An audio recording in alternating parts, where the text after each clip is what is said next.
Hello. Hello, everybody. Hi. I have a rant. Come listen to me rant. Hello. You guys even get to see the back side of Mickey. I'll turn you guys so you get to see the front side of Mickey. Come on in. Hi, Nellie. Oh, this is really gonna tan your hide. Rant away. Yeah, I'm letting everybody get joined in now. Hi, Amy. Hello, Charlotte. Greetings, everybody. Hello. I'm waiting for a client to get here, so my rant won't be able to devolve into an hour-long thing. So, hello, Victoria. Hello, hello. Hola, Anna. Hey, Anna, did you know that you are my #1 super fan? You have given me the most hearts ever. Isn't that crazy? Anna's my #1 super fan. So that means y'all are totally falling down on the job with the hearts, because she's got you beat by twice, double what everybody else has. So she's all over it, right? So yeah, apparently Anna is the most screen tapping fool we got in here. So there we go. Yep, there you go, girls. Better rectify that. All right. Charlotte, you might be my #1 fan, but not in hearts. Okay, so I don't want this to come across as I'm obnoxiously bitter nail tech or any of that kind of some such crap, which people are going to spin it into. So I figure I'll just get that out of the way right off the top. And the other thing that I want to say is, while Periscope is generally a participation type forum, and normally I definitely encourage that, well, the problem is what my rant is about is a very vocal majority, and, well, they've gotten to have their say. So I think that those people, for the time period that is my broadcast on my Periscope channel, can hush it. And I have, so it's my turn. Dang it, it's my turn. I have something to say. So here's the deal. Let me put Mickey down. I belong to 100 different nail groups from all over the world, and I frequently use Google Translate, and so I see so many nail things inputted in my eyeballs all the time, right? So what I see is a lot of ethnic salon bashing, which we've already covered before, and I see a lot of, how shall we say, service procedure shaming going on.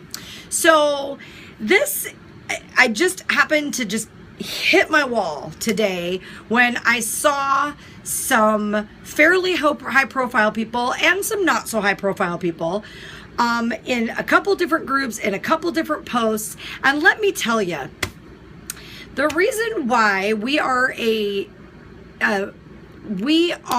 a industry fractured and divided is because some people just don't know when to say enough and to shut their trap and not be crappy to people. And there is a lot about our industry that is personal preference. And if you are following the law of the jurisdiction of where you are, and you are doing something in a certain way with professional products, you're following the rules of your jurisdiction and all that kind of stuff, then I don't care if somebody else thinks we should autoclave or not use an e-file on a natural nail or whatever. If that's what you choose to do, good, do it. Awesome. Don't demand that everybody else does it your way, and don't talk down to somebody who doesn't. If you use an electric file on the natural nail and you do it great with a sanding band and you don't hurt your clients and whatever, and that's legal where you are, then fine. Stop the I only hand file shaming crap that goes on. If you use an autoclave, awesome. Use an autoclave. No reason to not one step up protect. If you do some extra crazy sanitation stuff, awesome. Do it. And charge for it.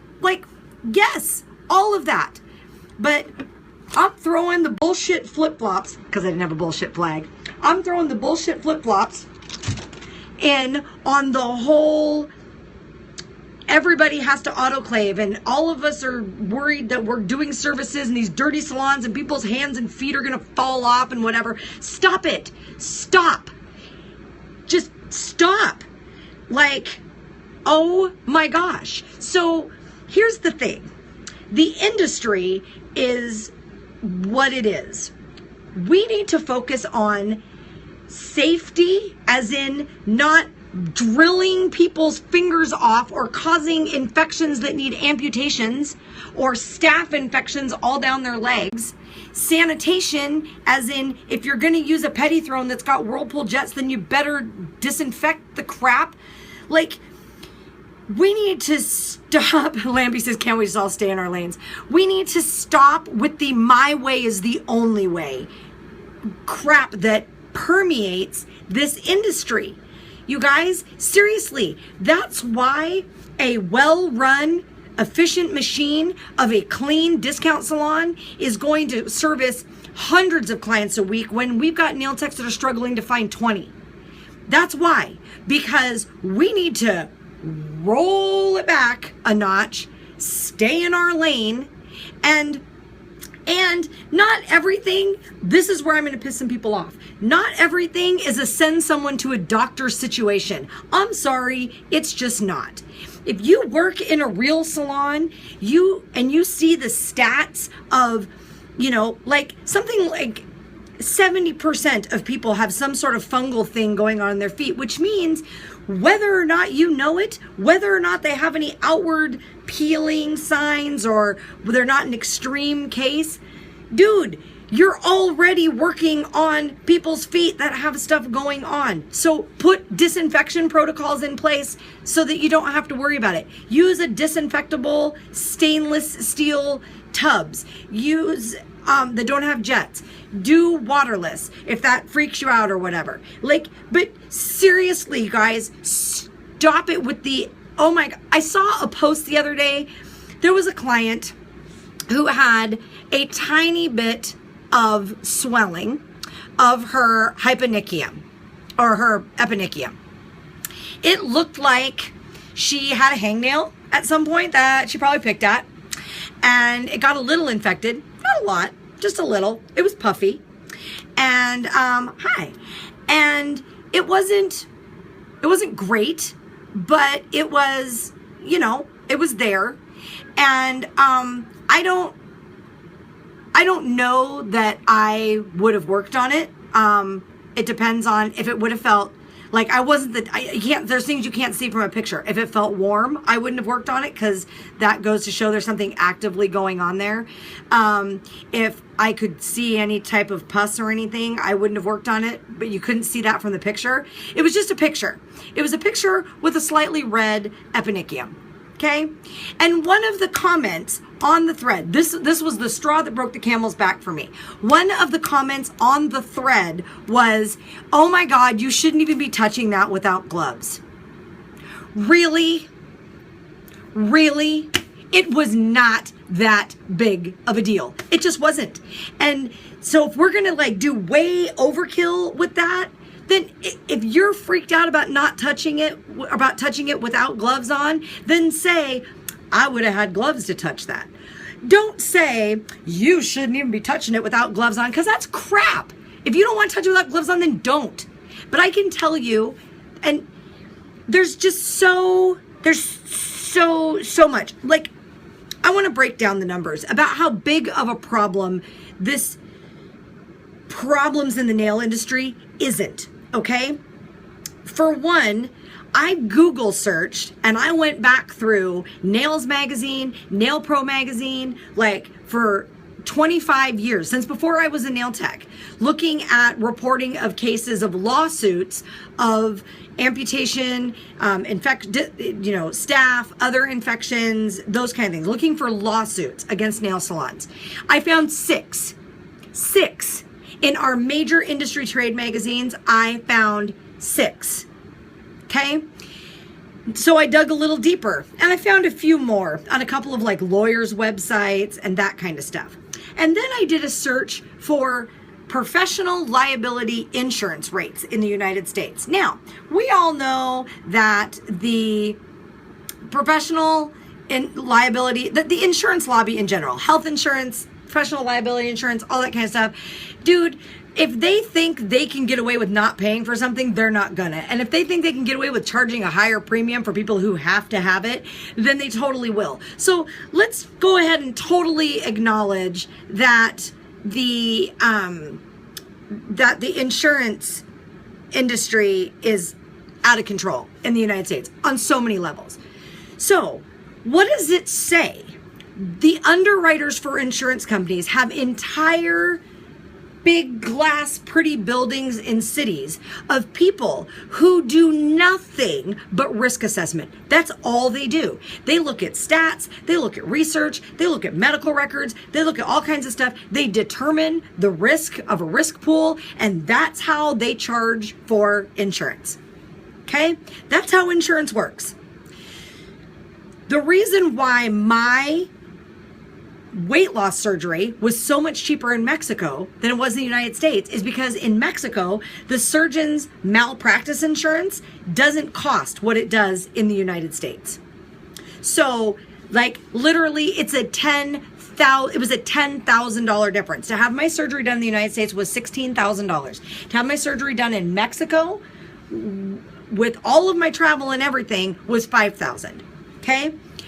And I asked every doctor, and the reason why the price difference is that because the doctors have to pay higher for malpractice insurance, because the insurance companies can, and you gotta have it. And with everything else that's done on contract and through insurance and all that, they have to charge more. So that's how insurance works. It's a big old racket. So what does it say that my insurance is a great policy through a beauty company, and my policy is $99 a year, and I've got $3 million of professional liability, and I've got liability of stuff in my shop, and like I've got all kinds of liability insurance, and it's $99 a year. There's a lot of companies that are $149 a year. There are a handful of companies that provide you more stuff and more service for more money, $250 a year or whatever. I promise you, if we had this rash of everybody who goes to get a nail service done, if we had this rampant disinfection problem that some of the talking heads in our industry seem to think we have, I can promise you, you wouldn't be able to touch insurance for $100 or $150 a year. So I don't know what to tell you, Andrea. I don't even know. Like, there's no way. So let's do the math on this a little bit, because I did it. I'm just going to use just the United States because this is on the fly and I'm irritated. So according to Nails Magazine, there are approximately 330,000 licensed nail techs in the United States. So we know that number is actually probably higher because there's a lot of unlicensed people, but we're just going to go with licensed people. Now, for the sake of argument, we're going to say that only half of those people are actually working nail techs doing mostly full-time work. So we're going to say it's roughly 165 million or 165,000. That's what I meant. 165,000. So now we're going to say those people are working working 30 hours a week. They're seeing 30 people a week, which I think is a rather mid-range conservative estimate. There's people who definitely work more, and there's people who definitely work less. So I'm just trying to round it out and kind of do some things. That means, you guys, when you do the math, that means there is 2.5 million nail services done every week in the United States alone. 2.5 million, and that's conservative. So if there's 2.5 million nail services a week going on, to the tune of close to 250 million of them a year, in the United States alone, then where's all the amputations? Where's all the fingers falling off? Where's all the toes being cut off? Where's all of the, yeah, it does happen. Absolutely, it does happen. But the risk is so small that's why our insurance is only $100 a year. You guys, we need to simmer it down with the disinfection Nazi thing. Yes, we need to disinfect. Absolutely. And the more disinfecting you want to do, the better. And yes, there is definitely substandard sanitation going on in some salons. And yes, we should always strive to be better. But we're never going to get better if the leaders of the industry don't take a step back, slow their roll, and go, yes, we absolutely should strive to do all these things. But what you definitely need to be doing is making sure that you meet basic sanitation and disinfection requirements for your jurisdiction. And if you're a product manufacturer's educator, say, and we have a great product for that. This is our disinfection product. It's hospital grade, EPA registered, virucidal, tuberculocidal, blah, blah, blah. Like, whatever. Like, or we use these amazing things or whatever. But you know what? Hospitals use a private label 10 times the price brand of disinfecting wipes in the hospitals. So I use the Clorox brand, right? And I use this to wipe off my nail table.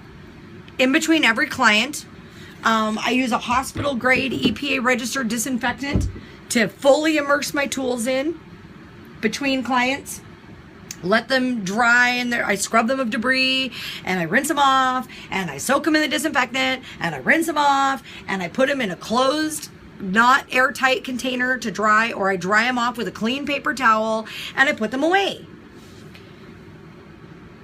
Damn it. Our skin is really good at protecting us, which is why we don't get a fungal infection every time we walk out of our damn house. Okay? There is risk to living in the world, and we need to chill out with the my way is the only way. Absolutely gotta be, making ourselves basically a surgical field as much as we can. We need to stop with that. Or you're right. The people, we are gonna lose the middle 60% of this industry. We're going to end up with 30% in the discount salons, and we're going to end up with the 10% of the top, if we were hairstylists, we would be Jose Iber or Paul Mitchell. Like, we're going to end up with the top 10%, and the bottom 30% is all that's left. And none of the rest of us are going to have a job. And the reason why is because we couldn't shut the F up about how our sanitation has to be the best and how we have to be like medical grade. We're not. We're not doctors. We don't diagnose. We don't treat. We don't do any of that stuff. We refer to a doctor if it's something that needs to be seen by a doctor. If it's something that you think the client's going to go home and put Neosporin on and a Band-Aid, then you should probably not worry about referring them to a doctor. Seriously. Okay? Be educated, work within your scope, and if you're not comfortable with the way that toenail looks, then don't work on it. Absolutely. Send them to another tech who might be more comfortable working on it. The answer is not always a doctor. Victoria says, can you imagine being so sterile that a paper cut causes necrosive fasciitis that we can't stop? Right? Like, you guys, there's a reason why we're not supposed to. They actually are making it so that they're going to take, this is antibacterial dish soap, okay? And they're going to make it so that you can't use triclosan, which is, no, this is lactic acid in this one. This lactic acid in this one. But the antibacterial hand soaps that have triclosan in it, they're actually going to make it so that they can't put that in the hand sanitizers anymore. You know why? Because we're creating resistant bacteria. There is such a thing as too clean. And if you're not planning on cutting someone's hand open and extracting a bone, then don't worry about it. Like I said, our skin does an amazing job of protecting us. So we should try not to cut skin, draw blood. But the whole micro nicks abrasion thing, if you're using a disinfected table and you're using disinfected tools or disposable tools and implements, and you are washing and sanitizing your hands and washing and sanitizing your client's hands, and you're doing all of those things, then if you bump into their skin with the abrasion part of a file and you don't cut them, you scuff them, and you may not even be able to see it, Jesus H. Jiminy Christmas, nobody's dying over that, okay? Seriously, stop. Let's focus on getting pedicure basins clean so we don't have ookie gookie things growing in the jets and the filters, right? Victoria says she has a horrible desire to say I lick the stuff clean. Right. Somebody says been doing this since 1977. I mean, you guys, if it was that easy for us to have clients who got the cooties and disinfection problems and all of that, if it was that easy, then there's not a single one of us who've been in this industry for 15, 20, 25 years who wouldn't have already seen it in our own clientele. Because let me tell you, none of us, I don't care who you are, were that great when you first started, no matter how many years you've been doing nails. And you've cut somebody with a file, whether it was in nail school or whether it was one day when your dog died or cat died and you didn't want to be at the salon and you weren't thinking straight and you'd only been doing nails for 6 months and you cut somebody's finger with a file. It's happened to everybody. Did their finger fall off? No, it didn't. There are times where I used to use not peel and stick disposable file systems. Now I do because I'm lazy and I don't want to clean them and soak them and let them dry and all that kind of stuff. I want to buy something and when I'm done with it, peel it off, throw it away and disinfect the handle. But for years, I used files that I took out, I used on a client. When I was done, I threw them in a dirty file box. I took them out of the dirty file box at the end of the day. I scrubbed them with soap and water. I soaked them in disinfectant for 10 minutes. And then in the case of buffers, when we didn't know any better, we sprayed them with disinfectant. The foam buffers, we sprayed them. Because you know why? By the time they were used on anybody, we had already etched, filed, acrylic laid, finish filed, and all that kind of stuff. Like, we all did it. Like, we all did things like that. And yes, when we know better, we should do better. But we don't have to. An autoclave is like thousands of dollars and it takes time and you have to maintain it properly, and it's no good if you don't spend the money to maintain it properly.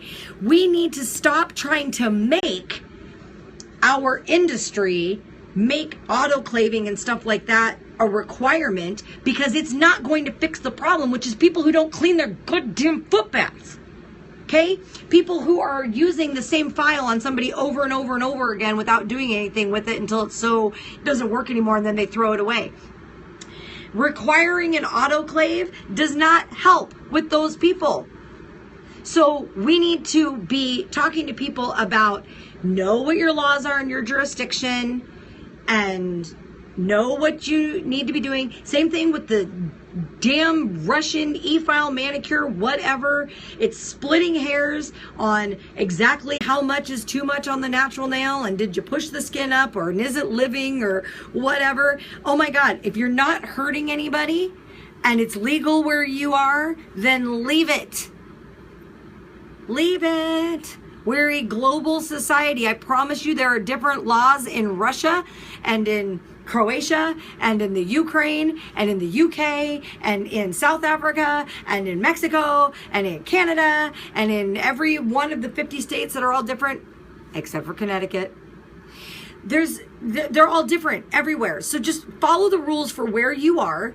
And if you're talking to somebody who's not where you are, then tell them to follow the rules of their jurisdiction. And if they don't know what those rules are, then help them find them. Find resources.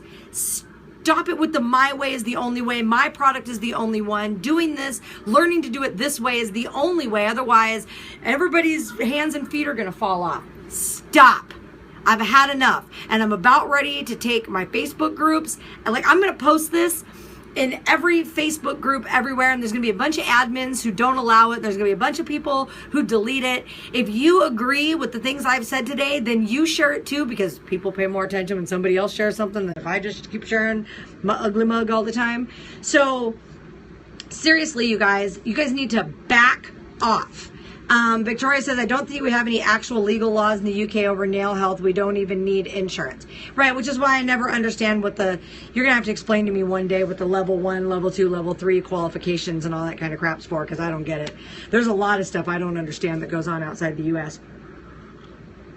So seriously, you guys, like, share this. Let's put an end to the madness.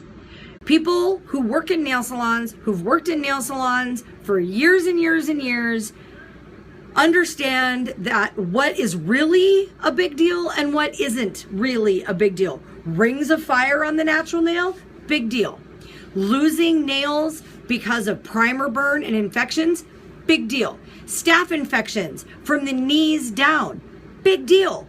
Like, yes, the dirty whirlpool baths that haven't had their jets cleaned in 2 years. Are you aware of that, by the way? That the Watsonville case, where all the people got staph infections on their legs after a pedicure, the details of that, which is the one that everybody cites, the details of that was the extreme. Every single one of those people had shaved their legs the day of prior to their pedicure. So they all had micro nicks in their skin. And that salon had been open for 2 years with never flushing the jets and pulling the screens on their pedicure baths. Does it get any more extreme than that? So we have to say, yes, 24 people or whatever got all these infections and left scars on their legs and they're ugly and all that kind of stuff, right? Like, totally, like, absolutely, that was gross and it was a bad problem and all of that. But I think we can agree that that's a super extreme. And that most people who are making even a half-assed effort most of the time aren't going to have that kind of a problem. So seriously, like, and from here on out, I am making this blanket statement. If you're trying to tell me about a way that I have to do something, and that way I have to do something is attached with a product you're selling or you represent about the way I have to do it, I am now no longer going to listen to you. Because you're trying to sell a product. Now, if you sell a product and you say, hey, I do it this way because I believe in going the extra step, and I use this product and that works for me, that's different. That's different. But if you're busy out telling the world the only way to do this is this way, and otherwise you should be terrified. And look, I have the product just to fix what you have to be doing, and it's the best. Dude, I'm done listening to you. So seriously, like, we need to just stop the madness. I've had enough, and that's it. For all working professional nail techs all around the world, stop the madness. Stop the madness. Stop the madness. Because I threw in the bullshit flip-flops. Seriously. Boom. Mic drop, says Andrea. If I had a microphone, I totally would drop it. And breathe, says Victoria. You're right. I can't believe my client's not here yet. You guys totally lucked out. Yeah, I need a bullshit flag. I think we need to construct like a nails over coffee, University of Nails bullshit flag. We're going to put some thought into that. Kate says, I'd say drop the file, right? Well, I drop the pedicure flip-flops. These are the ones I retail. You know, so I threw the bullshit flip-flops. So seriously, you guys, I'm gonna get out of here. My client should be here anytime. I can't believe she's not here now. So Andrea says, we need more nails over coffee. How about that? Well, how about when all of you guys start contributing to my household PIMA bills and feed my family and pay the roof over my head and all that kind of stuff, then I will be more than happy to do all the nails over coffee you want. But until then, girl, I gotta grind it out so I can make some cabbage to support my family. But that is the book I'm writing this summer. It's on my calendar to write a book this summer. My book this summer is How to Actually Make a Living as a Nail Tech. And it'll be full of my, crazy humor and my particular brand of, you know, asshattery and crazy sorcery and magic. All right, I gotta go. Lambie says she's a great ghostwriter. I am a fabulous writer. Speaking of, I have an article due of the for the Italian Nail magazine. I need a chapter of my followers' tips. Yeah, we will definitely have a chapter on my social media presence, I'm sure. But I think more of that is going to get included in Memoirs of a Manicurist. That's my second book. All right, guys, I got to get out of here. Peace. Oh, let me put Mickey down. Peace, love, nails, and stop the insanity. Okay? Stop the insanity. All right. I'm out of here, guys. I will see you. That's in Memoirs of a Manicurist, Lambie. I will see you guys tomorrow. I'm doing some filming, so I might pop on for a little while. And then I'm doing some other filming early next week, so I'll probably pop on during those times. Show you guys live when I'm filming for You Have Nails. All right. Peace and chicken grease. I'm out. Bye. Let's go see how many people I made really mad.